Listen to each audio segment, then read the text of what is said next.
Today, we're diving into an incredibly personal and raw story, one that comes directly from a confession. It's a look at a massive mistake, the web of lies built around it, and the brutal lessons learned when it all came crashing down. And right out of the gate, it starts with that. No beating around the bush, no excuses, just a blunt, powerful admission that sets the stage for some unflinching honesty. It tells you right away that nothing is going to be held back here. So, how does something like this even start? Well, the confession is very clear. This wasn't just a one-time slip-up. It was a slow descent that eventually spiraled into a destructive pattern. And the timing? Wow. It all began just a few months after his child was born, a time you'd think would be full of joy and connection. He chalks it up to uncontrolled lust and poor judgment, admitting he just didn't get how serious his actions really were at the time. You can see how this thing grew over time. It started with that first betrayal. Then, he actually managed to stop for a few years. But a work transfer to another city? Well, that was the trigger. He fell right back into it, and this time it got worse, evolving into a full-blown pattern of dating and one-night stands. Okay, so how do you even maintain a double life like that? You have to build some kind of justification in your own head, right? A way to make it seem okay. And he had one. He calls it his shield. And there it is. The core delusion. The idea that if a secret is kept, it can't do any harm. This lie he told himself wasn't for his wife. It was for him. It was the mental trick that allowed him to live with two completely contradictory realities, being a husband and being unfaithful. That lie was his shield. And he's really clear about his motivations. He insists it wasn't because he didn't love his wife. Instead, he says it was all about pure selfishness.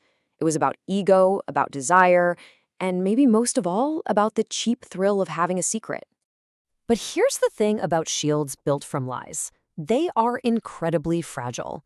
They might seem strong for a while, but eventually they are going to shatter. And it was only a matter of time before this one did. And when it all came undone, it happened so fast. It was like a catastrophic chain reaction. He decides to end it all. But one of the women finds out. She gets angry. She gets a hold of his phone. And just like that, she tells his wife everything. His whole secret life collapsing in a matter of moments. I mean, what else is there to say? It's a simple, devastating summary. The shield is gone. The lies are exposed. The consequences he'd been avoiding for years all arrived at once, and his entire world just came crashing down. So after the collapse, you'd expect the story to be over. But what happened next was something he never saw coming. Something he says he absolutely did not deserve.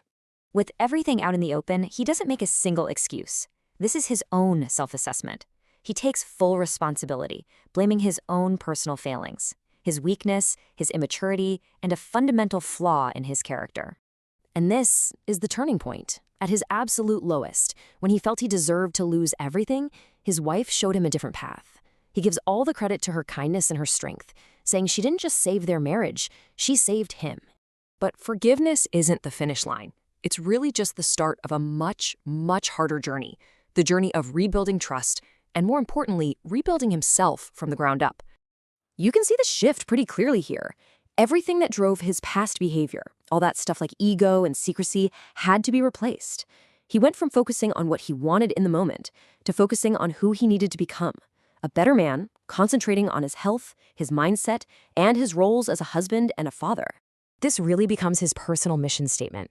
It's about accepting that the past is done. You can't erase it. But you have absolute control over the person you choose to be today and tomorrow. So in the final part of his confession, the focus shifts. It goes from being his personal story to a universal warning aimed at anyone who might find themselves walking down that same dangerous path. His main warning is just how sneaky temptation can be. You tell yourself it's just physical or just for fun. But he describes it as this corrosive thing that slowly, quietly eats away at your character until you don't even recognize yourself anymore. And he makes it clear that even after you're forgiven by someone else, forgiving yourself is a whole other monster. The guilt stays with you. The shame is always there. You struggle to look in the mirror and respect the person looking back. And trying to handle that alone just makes it all worse. He's also incredibly honest about how dark things got. He admits there were moments the weight of his mistakes felt so crushing that he thought about ending his life. But he follows that with a really powerful, urgent message of hope. That is never the solution. Your family needs you. Your kids need you. You are stronger than you think, even at your absolute lowest. So if that's not the answer, what is? His advice is simple, but it is everything. Break the silence. Talk to someone, your partner, a friend you trust, a professional counselor. The worst thing you can do is isolate yourself and let that guilt fester. And this really gets to the heart of why he shared all of this. It wasn't to get sympathy or to be let off the hook. It was to take the worst failure of his life and turn it into a cautionary tale, hoping his pain might prevent someone else's. So the whole story leaves us with this final question to think about. It really highlights how destructive silence and secrets can be, and it pushes us to think about our own lives. Who is in your corner? Who can you talk to when things get heavy? It's a powerful thought to leave you with.